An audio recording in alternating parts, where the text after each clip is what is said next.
নমস্কার বন্ধুরা, আশা করি তোমরা সবাই খুব ভালো আছো। সবাইকে নতুন বছরের আন্তরিক প্রীতি, শুভেচ্ছা, অভিনন্দন ও ভালোবাসা জানাই এবং সবার বছরটি খুব ভালো কাটুক এই আশা রাখি।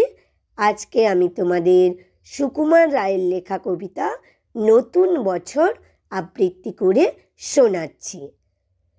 কান্না হাসির পোটলা বেঁধে বর্ষা ভরা পুঁজি, বৃদ্ধ বছর উধাও হলো ভূতের মুলুক খুঁজি।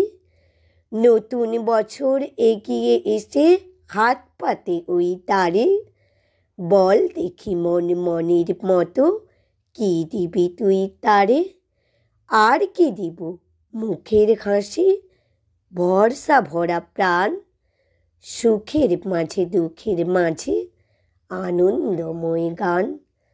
আমার কবিতাটি যদি ভালো লেগে থাকে বন্ধুরা, প্লিজ আমার এই চ্যানেলটি লাইক, কমেন্ট ও সাবস্ক্রাইব করে আমার পাশে